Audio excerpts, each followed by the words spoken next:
26واں پارہ ہے سورۃ الحجرات۔ اعوذ باللہ من الشیطان الرجیم، بسم اللہ الرحمن الرحیم۔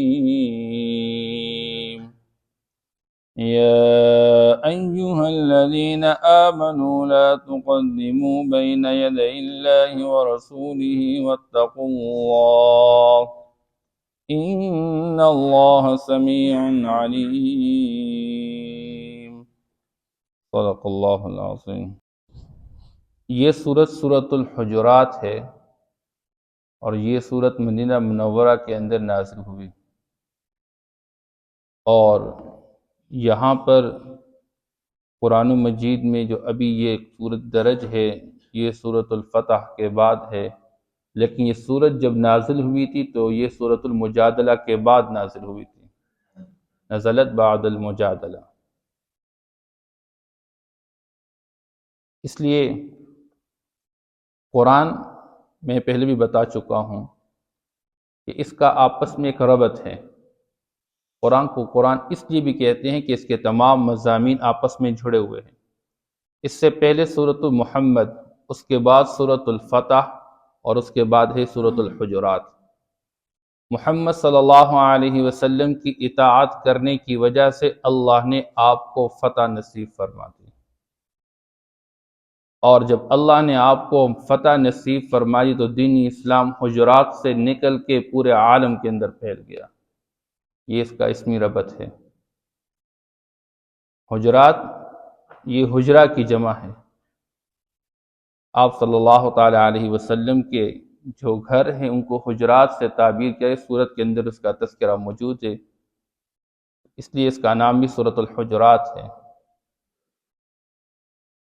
تو ایک ربطی اسمی ہو گیا، کیونکہ یہ طلبہ بھی پڑھ رہے تھے، یہ بعض باتیں شاید آپ کو اصطلاح سمجھ میں نہ آئے، لیکن یہ ان کے سمجھانے کے لیے ہیں۔ دوسری چیز، ماقبل سورۃ محمد اور سورۃ فتح کے اندر قوانین بیان کیے گئے، لیکن وہ لاز آف وار، وہ جنگ کے قوانین ہیں، اور یہاں پر جو قوانین بیان کیے جاتے ہیں وہ ہے laws of civil and peace. یہاں پہ امن معاشرے کے اندر قائم کرنے، معاشرے کو انتشار سے بچانے کے لیے، جنگ و جدال، لڑائی جھگڑے، اس سے معاشرے کو بچانے کے لیے قوانین بیان کیے جا رہے ہیں۔ ایک شہری اپنے ماحول کے اندر کیسے زندگی گزارے گا، اس لیے اسلامی زندگی گزارنے کے اصول بیان کیے جا رہے ہیں۔ کیونکہ مسلمان اللہ جل شان نے ان کو فتوحات سے نوازا، اور اسلامک سوسائٹی کو اللہ نے وجود عطا فرمایا۔ جب اسلامی معاشرہ کو اللہ نے وجود عطا فرمایا، اب اسلامی معاشرے کے اندر زندگی گزارنے کے اصول کیا ہوں گے، اس لیے سورت کے اندر وہ اصول بیان کیے جا رہے ہیں۔ لیکن دو طرح کے اصول ہیں، ایک وہ جس کا تعلق اجتماعی زندگی کے ساتھ ہے، معاشرے میں اجتماعی طور پر رہتے ہوئے آپ زندگی کیسے گزاریں۔ دوسرا، معاشرے کے اندر شخصی طور پر انفرادی ہر بندے کا اپنا ایک حق ہے، تو شخصی حقوق کا ذکر کیا گیا ہے کہ آپ معاشرے کے اندر رہیں، ہر شخص کے شخصی حقوق کو بجا لائیں، جس کی وجہ سے معاشرہ امن کا مرکز بن جائے گا، ورنہ اگر آپ ان شخصی حقوق کو پامال کرو گے تو پھر یہ فساد کا مرکز بن جائے گا۔ اس سے جو شخصی حقوق بیان کیے جا رہے ہیں ان میں سے پہلی چیز یہ بیان کی، اجتماعی حقوق بیان کیے جا رہے ہیں شروع میں، یا ایھا الذین آمنوا لا تقدموا بین یدی اللہ ورسولہ۔ اسلامی معاشرے کے اندر یہ بات یاد رکھیں،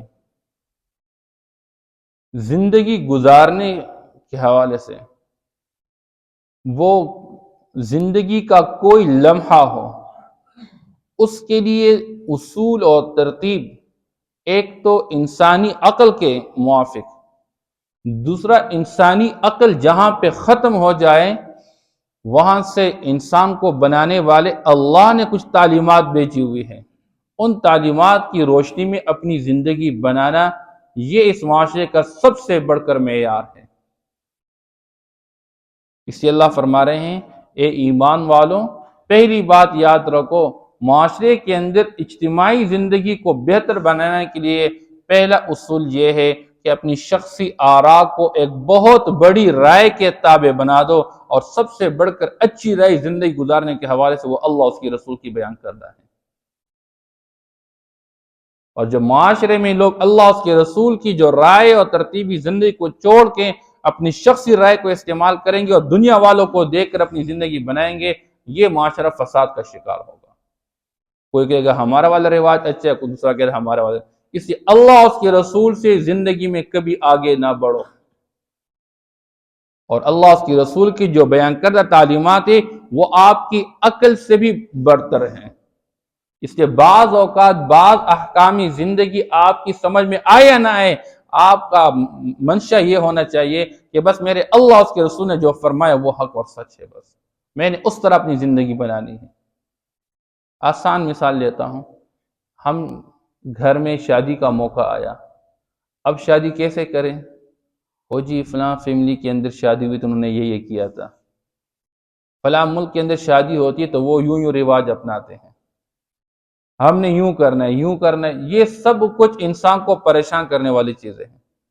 اور دوسرا وہ ہے کہ اللہ اس کے رسول نے کیا احکام بتا دیے۔ اللہ کے رسول کے گھر میں بھی شادیاں ہوئی ہیں، آپ کی اپنی شادیاں ہوئی ہیں، آپ کے بچیوں کی شادیاں ہوئی ہیں، ان کا طرز کیا تھا، ان کا طریقہ کیا تھا۔ اب اللہ نے شادی سے متعلق جتنے احکام نازل فرمائے اس کی حقیقت کیا ہے، بندہ اس کا پابند بن کر زندگی گزارے۔ اب ایک ہے کمانا، اپنی عقل کے مطابق کمانا، دوسرا ہے اللہ اس کے رسول کے منشا کے مطابق کمانا۔ ہم نماز پڑھتے ہم کہتے ہیں بس جیسے اللہ کے رسول نے نماز پڑھی اس طرح نماز پڑھو، صلو کما رأیتمونی اصلی، اور آپ صلی اللہ تعالی علیہ وسلم کے ایک ایک ادا کو صحابہ نے محفوظ کیا ہوا ہے۔ اس لیے آپ دیکھیں گے نماز کے اندر لوگ کہتے ہیں یہ جو فقہ ہے اور یہ جو فقہ کے اندر لوگ جو ہے تقسیم ہو گئے، یہ کیا؟ اس کا تو فائدہ یہ ہو گیا کہ حضور کے ہر ادا پر لوگوں نے عمل کر لیا، صحابہ نے محفوظ کر کے رکھ دیا۔ لیکن ہم نے دین کو صرف عبادات تک محدود کیا ہوا ہے، بقیہ زندگی میں ہم نے دین کو سائڈ پہ رکھا ہوا ہے۔ مارکیٹ میں ہم اپنی عقل کے گھوڑے دوڑائیں گے، ہماری عقل میں کوئی بات آ گئی، مجھے کہاں سے فائدہ زیادہ ملتا ہے، بس اللہ اس کے رسول کیا فرماتے اس کو سائڈ پہ رکھو، اس کا تعلق صرف مسجد کے اندر کے ساتھ ہے۔ ہمارے معاملات کیسے ہوں گے، ہماری معاشرت کیسی ہوگی؟ اس لیے پہلی بات کہ تمام رائے سے بڑھ کر جو رائے ہے وہ اللہ اور اس کے رسول۔ اللہ نے جو رائے تمہیں دی ہے، اللہ کے رسول نے جو رائے تمہیں دی ہے، اس کے مطابق اپنے سر کو جھکا کے رکھو، تمہاری عقل مانے یا نہ مانے۔ عبداللہ ابن عباس فرماتے ہیں قرآن اور سنت کے خلاف زندگی میں کبھی کوئی قدم نہ اٹھاؤ۔ اسلامی معاشرے میں جب تک معاشرے والے اللہ اس کے رسول کو آگے رکھ کر زندگی گزاریں گے ہمیشہ کامیاب ہوں گے۔ جس دن اسلامی معاشرے کے اندر مسلمانوں نے اللہ اس کے رسول کو پیچھے چھوڑ دیا اور اپنی رسم و رواج کو آگے بڑھا دیا، اپنی عقل کو آگے رکھ دیا، پھر یہ معاشرہ تباہی کا شکار ہوگا، اور آج ہم دیکھ رہے ہیں۔ اس صورت کے حوالے سے ایک طرف یہ حق آپ صلی اللہ تعالی علیہ وسلم کا بیان کیا جا رہا ہے، دوسری طرف معاشرے کو تعلیم دی جا رہی ہے کہ معاشرے کے اندر جو بڑا سربراہ مقرر ہو اس سے آگے نہ بڑھو۔ اب مسلمانوں کے لیے سب سے بڑھ کر سربراہ آپ صلی اللہ تعالی وسلم کی مبارک زندگی ہے اور آپ کی ذات ہے۔ اس لیے زندگی کے کسی پہلو میں آپ آگے چلنا بڑھنا چاہتے ہیں تو حضور کے نقش زندگی کو دیکھیں، پڑھیں۔ پھر آپ صلی اللہ تعالی علیہ وسلم اس معاشرے کے اندر جو زندگی گزار چکے وہ نمونہ ہے۔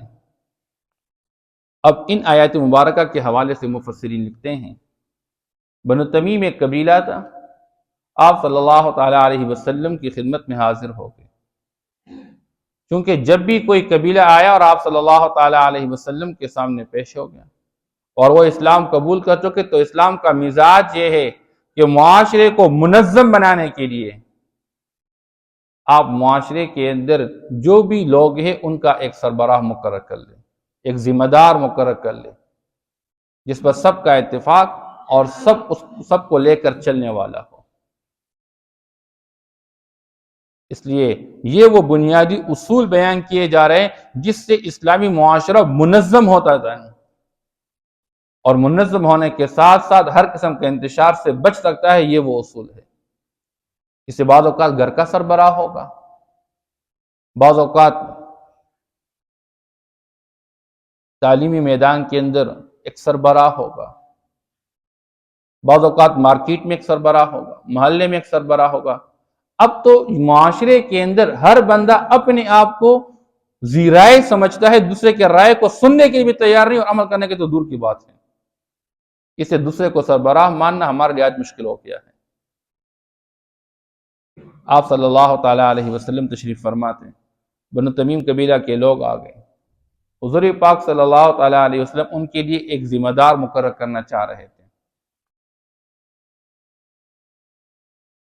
تو صحابہ تشریف فرماتے، ابھی آپ صلی اللہ تعالی علیہ وسلم تشریف فرمائے، بات شروع نہیں ہوئی، لیکن ان کے لیے ذمہ دار مقرر کرنا تھا۔ ابوبکر رضی اللہ تعالیٰ عنہ اپنی طرف سے ایسے بول پڑے، فرمانے لگے کہ جیسے میرے ذہن میں بات آ رہی ہے کہ ان میں جو قعقاع ہیں کس کو ذمہ دار مقرر کیا جائے۔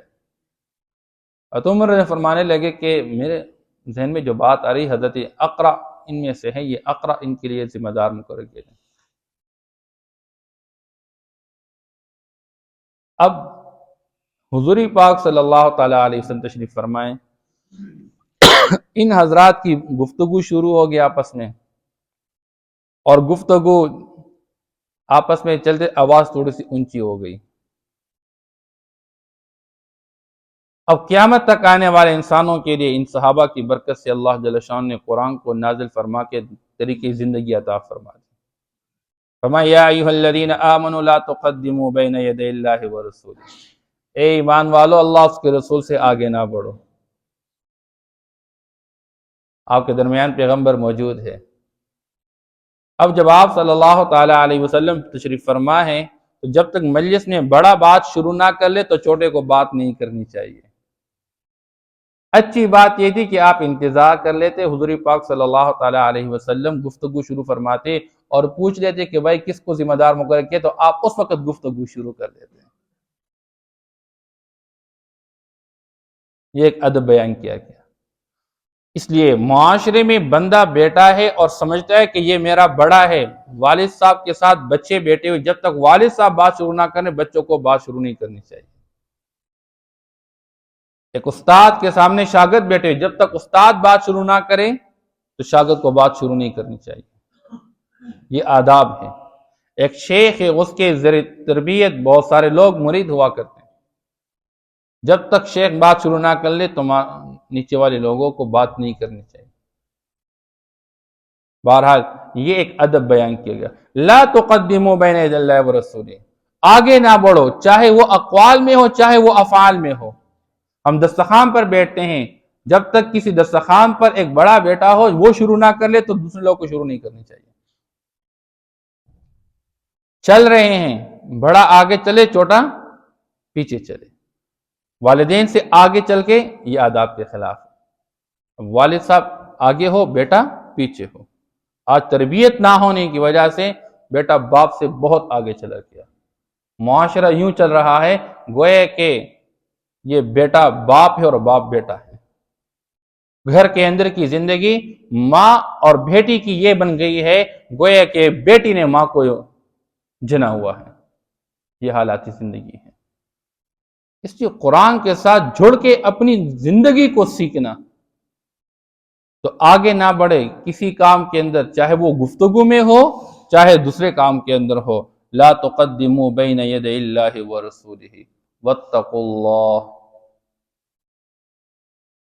اگر کوئی بندہ چاہتا یہ ہے کہ میں اللہ اس کے رسول کا پابند بن کر زندگی گزاروں، اس کے لیے اپنے اندر ٹیلنٹ پیدا کر لو، استعداد اور صلاحیت پیدا کر لو۔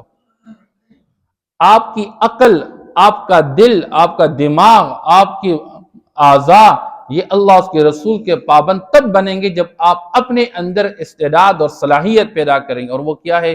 تقوی، واتقوا اللہ، اللہ سے ڈرتے رہا کرو۔ جب بندے کے دل میں اللہ کا خوف آئے گا تو وہ اللہ کے منشا کو معلوم کر کے اس طرح طرزی زندگی بنائے گا، اور جب تک خوف نہ ہو اب بتائیں، جس گھر میں بچے کے دل میں والدین کی عظمت ہوگی تو وہ والدین کا پابند بن کر زندگی گزارے گا، اور جب بندہ بے حیا بن جاتا ہے اور وہ والدین کو والدین ہی نہیں سمجھتا تو پھر وہ والدین کی منشا کے مطابق زندگی گزارنے کے تیار نہیں ہوتا۔ ہزار بار سے کہا جائے، لوگ سمجھائیں، رشتہ دار سمجھائیں، پڑوسی سمجھائیں،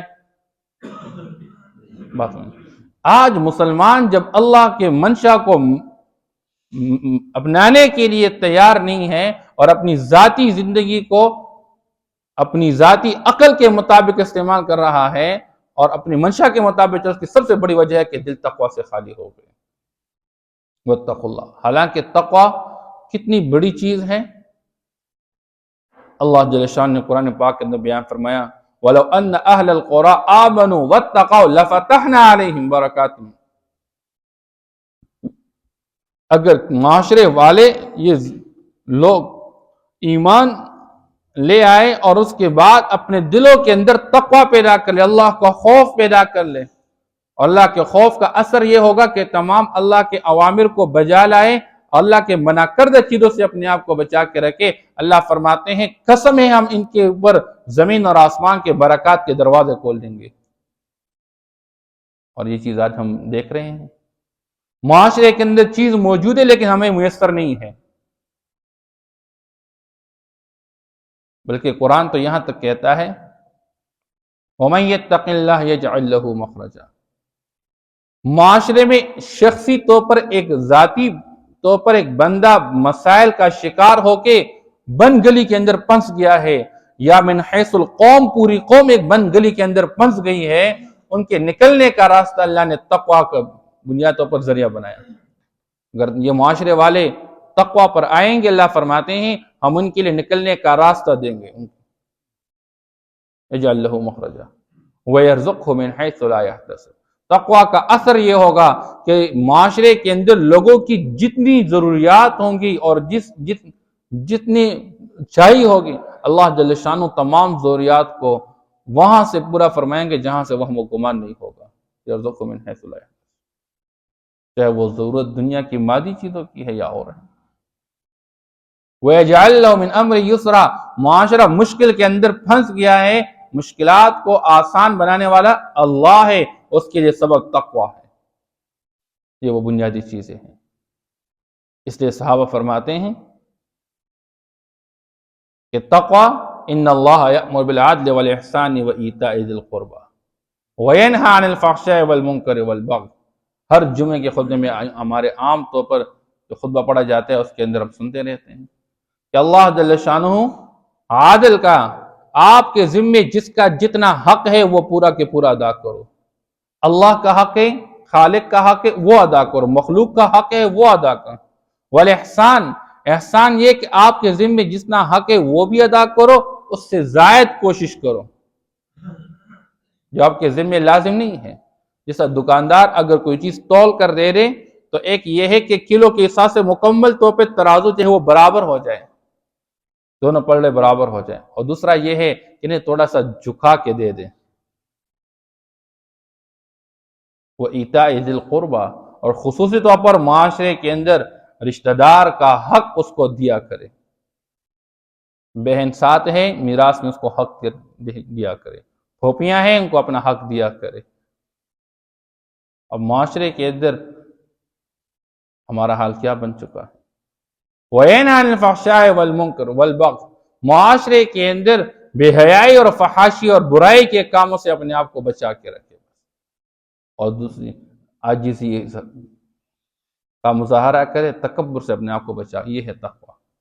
اس لیے علماء نے تقوی کی تعریف یہ کی ہے، اللہ یراک مولاک حیث نہاک، تیرا مولا تجھے وہاں نہ دیکھے جہاں سے تیرے مولا نے تجھے منع کیا ہے، بس یہ ہے تقوی۔ آنکھ وہ نہ دیکھے جو اللہ نے منع فرمایا، کان وہ نہ سنے جو اللہ نے منع فرمایا، زبان وہ نہ بولے جو اللہ نے منع فرمایا۔ اس لیے واتقوا اللہ، یہ دوسرا اصول ہے کہ معاشرے کے اندر معاشرے کو اللہ اس کے رسول کا پابند بنانے کے لیے دلوں کے اندر اللہ کا خوف پیدا کرنا ضروری ہے۔ اور یہ کیوں ضروری ہے؟ ان اللہ سمیع علیم، اللہ خوب سننے والے ہیں اور خوب جاننے والے ہیں، تمہارے تمام اقوال کو خوب سننے والے ہیں، تمہارے اعمال اور افعال کو خوب جاننے والے ہیں۔ اللہ تم سے جو معاملہ کرتے وہ تمہارے مال کی وجہ سے نہیں کرتا، اللہ تم سے جو معاملہ کرتے تمہارے خاندانوں کی وجہ سے نہیں کرتا، اللہ تم سے جو معاملہ کرتے وہ تمہارے رنگوں کی وجہ سے نہیں کرتا، اللہ تم سے جو معاملہ کرتا ہے تمہارے اقوال اور افعال کو دیکھ کر اللہ تم سے معاملہ کرتا ہے۔ تمہارے اقوال اور افعال شریعت کے موافق ہوں گے، یہ اوپر کی طرف جب اچھے اعمال جائیں گے اوپر سے اللہ اچھے حالات بیچیں گے، اور اگر نیچے سے آپ برے اعمال بیچیں گے تو اوپر سے برے حالات آئیں گے۔ اسی اعمال کی درستگی کا معیار تقوی، اور تقوی سے پہلے اللہ اس کے رسول کی عظمت دل کے اندر پیدا کرنا، دل و دماغ کو اللہ اس کے رسول کے بھیجے ہوئے طریقے زندگی کے لیے پابند بنا لینا۔ اس سے آج یہاں تک کافی ہے۔ یہ بنیادی طور پر اللہ جل شانہ نے وہ اصول بیان فرمایا، دو اصول ہو گئے، ایک کہ اللہ اس کے رسول سے آگے نہیں بڑھنا، یعنی زندگی میں آپ جب بھی کوئی اقدام کریں وہاں پر اللہ اس کے رسول کے منشا کو معلوم کر دے۔ دوسری چیز معاشرے کے اندر محنت کر لینا اور اللہ کا خوف دلوں کے اندر پیدا کر لینا۔ اس سے اجتماعی طور پر معاشرہ منظم بھی رہے گا اور امن بھی رہے گا، اور معاشرے کے اندر انتشار، لڑائی جھگڑے یہ چیز ختم ہوگی۔ یا ایہا الذین آمنوا، اے ایمان والوں، لا تقدموا بین یدی اللہ ورسولہ، اللہ اس کے رسول سے آگے نہ بڑھو، واتقوا اللہ، اور اللہ سے ڈرتے رہا کرو، ان اللہ سمیع علیم، یقیناً اللہ جل شانہ خوب سننے والے ہیں، خوب جاننے والے ہیں۔ صدق اللہ۔